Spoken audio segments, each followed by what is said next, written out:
going on, everybody? Welcome back to another video. So, the Ghost Recon Breakpoint Hardcore Challenge, the no death playstyle. It's something I just made up. I know a lot of things here. A lot of you guys are going to say, oh, I play like that anyway, but bear with me here. This is something I'm creating for the community. I want you guys to try it out. I want you to try this playstyle out. Let me know what you think, criticisms, what you like, what you don't like, all that good stuff. Let's get into it. So, what is the Ghost Recon Breakpoint Hardcore Challenge? So, it's a no-death play style. The objectives of this, right? So, first and foremost, when you get in-game, you have to get to Erewhon, obviously, because there are some things you need to do. First and foremost, you need to unlock your binoculars, you need to unlock your canteen, you need to unlock the faction missions. You need to locate your faction missions. You need to locate the province that it's in, choose whichever location you want to go to, and then move out. Remember, your faction missions reset every day. So, for instance, on my profile here, mute this. Okay. On my profile here, I have faction missions. When you start the game, you'll only have these. These won't be there. So, let's say it's staying safe. Windy Islands. So all my faction missions here are on Windy Islands, and these are all in channels. So you can come here, Windy Islands and channels. So where's Windy Islands? Windy Islands. Windy Islands down here. So that would be a long troop. And then channels is, where is channels? Oh, here's channels. So now, here's the thing about this game mode, and we're going to get into all of it. Okay. So it's important that after you leave Erewhon, you put exploration mode on not guided. You are not to see on your map where these faction missions are. Okay. There is no fast traveling and no vehicles can be used with the exception of a boat when crossing a channel from one island to the next. That's it. So you have to walk to these territories. You have to go through all this enemy occupied territory to get to the province you need to get to do your faction missions, right? So now the reason I want it on not guided is because this will keep you lost and constantly searching with you attempting to find and figure out where the faction missions are located in these territories organically. I want you to know where the territory you have to go to, run to it, get to it without dying. Then when you're there, you have to look in all these bases to try to figure out, okay, wait, I'm looking for a squad of guys, I'm looking for hack the PC, I'm looking for this. So I got to figure out where it's at. So when you're on not guided, it doesn't tell you exactly where it is. You have to find it. So now, you want to complete faction missions as your primary objectives in this hardcore game mode. Once you die, you're dead. Your time is done. You go to the identity tab and you screenshot your stats to keep track of, and then delete that profile and start again. The stats you want to try to beat in each playthrough is combat, total kills in PvE, and activities, faction missions completed. So I'll show you that real quick. Right, so you want to come to here in identity, and you want to look in combat, total kills PvE, right here, and then you want to come down to activities, how many faction missions you completed. That's what you want to try to beat in every playthrough that you go through.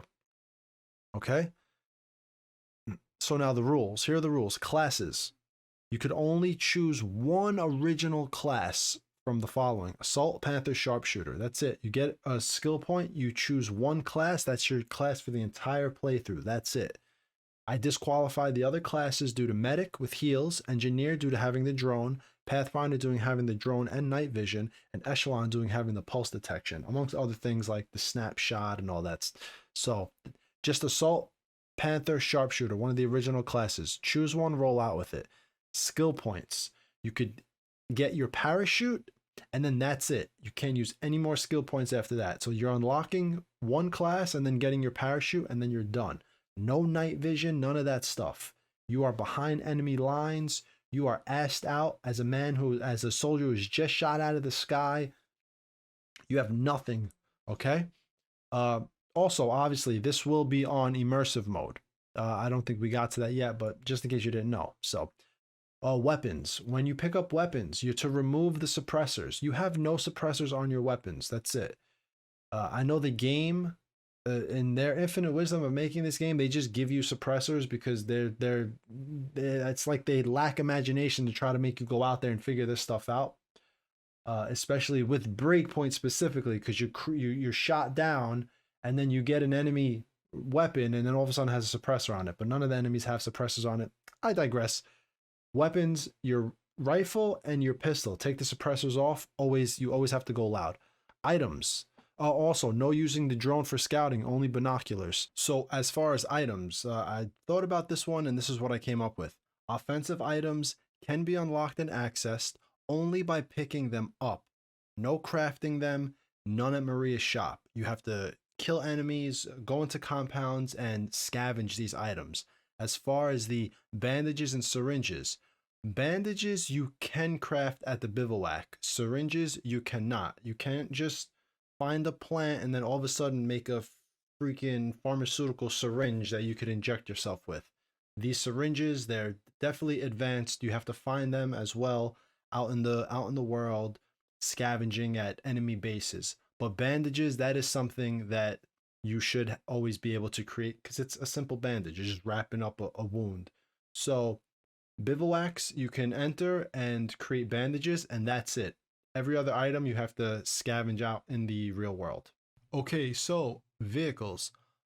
No vehicles can be used with the exception of boats. You may use a boat to cross the channel from one island to the next. For instance, on the north and south coasts, if you want to get to one of those islands, you can get in a boat, cross the channel so you don't have to swim it. Also, and here's the exception, because I've been playing this game mode now and redoing the beginning is a little tedious. So after clearing that third chopper right in the beginning, if you're starting a new playthrough, after you find that third chopper, you can take a vehicle and get to Erewhon quickly. There's only a few enemies that spawn, and they're set spawns. It's not like the dynamic spawns that happen around you while you're playing the game. You find that third chopper, there's that one group of enemies that are walking. There's like 4 or 5 of them. After you take them out, you cross the street. There's another couple of enemies that are right next to a vehicle. You could hop in that vehicle and take off because the only other group of enemies you're going to come across are the group of enemies that are very far guarding that wooden bridge. Okay? So every time you walk that path, there's no really dynamic spawning happening to where it makes it interesting. You already know where everyone's at. So just to get people to Erewhon, get your items, and get out in the world, moving towards the province you need to get to where your faction missions are. I think this is good for those people who, once you die, you want to start again, but you want to stay true to the rules of the challenge. So you keep going through that first mission. You find the 3 choppers. It's a little easier just to get in a vehicle and book it to Erewhon, get that over with, and then take off to your destination. Especially since every day the province where these faction missions change. So every day you play, that might be different. But that first mission, finding the choppers and getting the Erewhon, can be a little tedious if you're doing this over and over again. That's what I found. So I think this is the only exception where you can get in a car or a motorcycle. Well, get in that car. Those 2 guys that are guarding that one car after you cross the street, kill them, get in that car, take off the Erewhon if you want, and then that's it. That's the only exception. So you can get through that and get moving in this game mode. Fast traveling, no fast traveling. Maria's shop, none. With an exception, I put here, clothing. Look, if you guys if you have scale credits, you go to Maria's shop before you head out and you got some scale credits. You want to purchase a few things, so be it. You want to look cool. I recommend you just wear what's there, wear what you have on to really give you that greedy feeling of nomad being behind enemy lines and not being all decked out. But that's not a big deal. It's only cosmetic. But remember, you can't have any thermals. So if you purchase one of the thermals, I'm not sure if one of Maria's thermals automatically comes with the white and black Splinter Cell type night vision, but you can't use night vision. So remember that. So starting the game, here we go. When you start the game, you start in immersive mode. Okay, world parameters, it's in classic.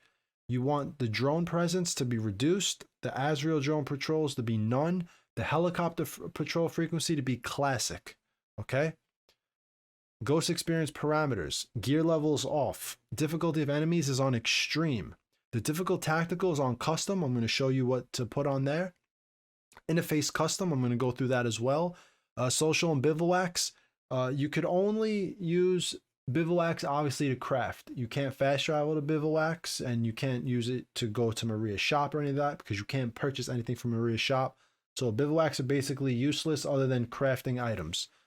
Exploration mode. Remember, when this pops up after you leave Erewhon, put it on not guided. It's very important that while you're playing this, you can't see where anything is at. All you have is a map to tell you what province, what direction you're running to, basically. So here are the ghost experience parameters. Continued. So difficulty tactical is on custom. Main weapon slots, 1 primary, that's it. Bandage quantity is several. That's about, I believe, 5 bandages. Risk of injury is on rare. Syringes heal injuries on off. Stamina consumption is on reduced. So you could run a little longer because you are on foot, but there's still the chance for you to get tired. That's why you need your canteen when you go to Erewhon. Health regeneration is off. It's on none. Ammo loss on reload is on. This will keep in the back of your head always wanting to go and scavenge. Also with the UI, this is going to be off. You're not going to be able to see that. So it keeps the player constantly looking to scavenge bullets to make sure they have enough. Darkest Night is on. Okay, user interface. Let's keep it moving. So now, hints, never, obviously. A lot of this is off. Crosshairs, that's up to you. When I stream, I turn my crosshairs off. I put my monitor crosshair on so my community can't see anything, so it looks cool, but I have a crosshair in the middle of my screen on my monitor. So you could do whatever you want with the crosshair. Dynamic on, doesn't matter. Excuse me. Okay, hit marker, never. Stamina, never. You can't see that. Weapon and item display, never. So you never see how many bullets you actually have. So if you're reloading, you're losing bullets. When you kill enemies out in the field, you're going to want to go scavenge and make sure you have enough resources on you. Class technique, I'm going to let this be dynamic. Why? Because you should be able to see if your class technique is filled up. That's really not a big deal. It's a superhuman silly thing anyway, which is why I only allow the 3 main ones. The sharpshooters, the bullet class technique. Panther is what's Panther? It's the and you blowing smoke and stuff like that. So that's kind of cool. That's good for escaping.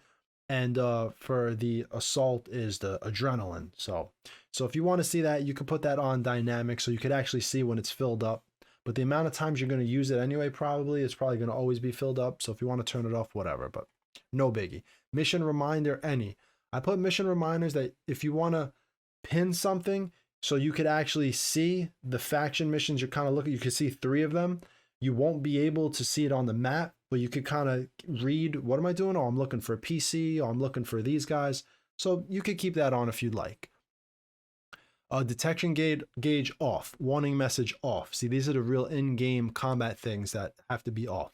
3D markers loot, never. Now I have this off as well. It really gives you that sense of not knowing where everything is at. Okay. Interaction shader, never. You don't want to see you don't want to see cases just glistening in the distance. Okay, loot notification. I have this on dynamic and then light. So when you pick something up, you'll see a little description of it. Now you could turn this off if you want, but for the sake of my stream, when I do stream this, I think this will be good so actually my stream could see what I'm picking up. It's also good for you as well if you pick up grenades, that it tells you picked up grenades. If you pick up an ammo type 7.62, you have 7.62. If you picked up C4, it notifies you picked up C4. So I think that it's good to have that description. I just have it on light so the big picture on the side of the screen doesn't pop up. It's just a little description. XP, turn it off. HUD markers enemies, obviously off. You can't see where the enemies are. HUD markers allies, never. So if you rescue anybody in a territory from a jail and they run out, you're not going to be able to see where they are. Okay? So HUD markers teammates, no AI teammates. This is a solo operation. You're shot down behind enemy lines. So that's on never anyway. HUD markers objectives, that's never. HUD markers communications, never. HUD markers alerts, never. HUD markers locations, never. Okay, all that's turned off. Minimap. I have minimap on dynamic with minimap visual on light. Why? I don't think people should have to constantly go into the menu to see if they're going north, south, east, west. That's just my opinion. You go to your map, you are trying to find a province with all your faction missions in it. You know it's to your south. You have the minimap visual that's on light, which is just the compass on the bottom right hand side of your screen. So it shows you what direction you're running. Okay. So that's basically the one thing that I have. I'm like, you know what, this makes it for easier gameplay. If someone needs to go south, they shouldn't constantly be going into the menu. They just look at their compass. I wish the compass didn't have the alerts, because when you're alerted, it still flashes a color. That's the only thing, but whatever. For the sake of this hardcore mode and challenge, I think that's fine.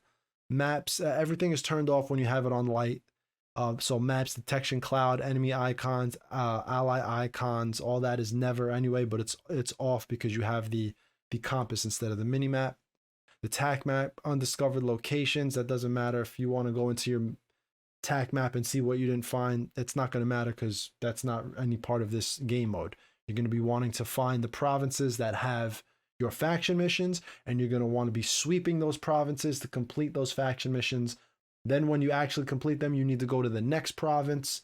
Then if you could actually clear both provinces in one day, you might want to take a break at that point, because trust me, this might not seem like a lot, guys, but running to one province, fighting enemies organically on the floor, not being able to fast travel there or chopper there, you're just rolling out, shooting guys, fighting a lot of guys in the jungle. When you finally get to the province that you're at, it takes a while to find these faction missions because you have guided mode off. You can't see them on your map. You have to organically just search for them and hope that you could come across it.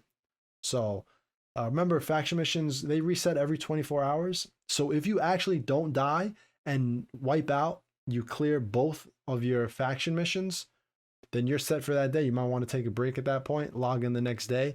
If you want to continue to just roll out, that's on you. Just remember, don't die. If you want to just keep shooting guys, that's fine. Just don't die. The minute you die, that's it. You get your stats, jot them down for yourself so you could try to beat it the next time, and you delete your character.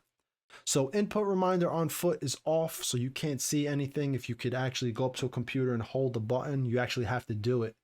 You can't just wait for a tooltip to pop up so you know it.